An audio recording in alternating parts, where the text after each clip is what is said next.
检方针对罢免民进党立委陈莹的罢免案，他查出讲有造假哦，嘛通知国民党中央党部的党工去调查局来说明。另外，罢免国民党立委罗明才的罢团今仔嘛去报警。另外，国民党立委陈玉珍哦，今仔嘛代表党中央各立法院的国民党团去提告，伊是质疑讲罢免哪位的团体人数灌水检调拢无要侦办。 我们心内有太多的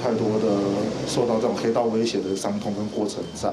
所以今天我们必须要站出来，不想让我们的下一代继续活在这一个黑暗、黑道统治的恐惧之下。罢免国民党立委罗明才的团体25报警2035份的理解联署书到新北选委会，不过林汉庭、吴碧桂进行传出和殴打恐吓，甚至发表不自杀声明。我们警方的立场一定是严查严办啊。那对于罢团，我们会加强安全维护，以及这个建立联系的管道，不容许这些相关的一个恐怖案件的发生。因那前一天，罗明在的新店服务处接获检调调查，查出新店服务处主任等人涉嫌伪造民进党新北市议员陈乃如的罢免案提起书，和北检约谈。罗明在办公室表示尊重司法，不过呼吁检调应该保持同款的标准来侦办。去告发的人也都不是我，但是我希望真相终会有水落石出的一天。检方继续侦办专台罢免不实连署案，民进党立委陈莹的罢免案伫第一阶段出现193条死亡提议人，检调修正了后，二是传唤国民党中央做法规党工到调查局说明。会不会担心这把火可能接下来会烧到党中央的主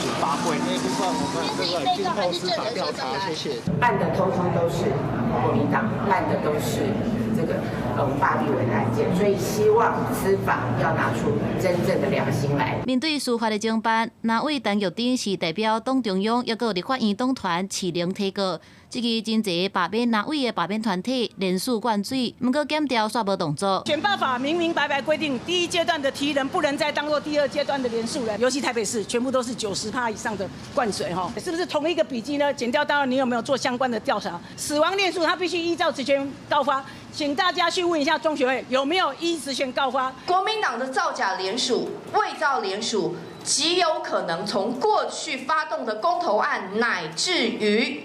这些罢免案，都是一条龙长久以来的组织文化。那也呼吁检调公正办案，卖商票。若民进党立法院党团是强调，那也应该先对不实连署来回失礼，强调和政绩讲话。公司新闻采访报道。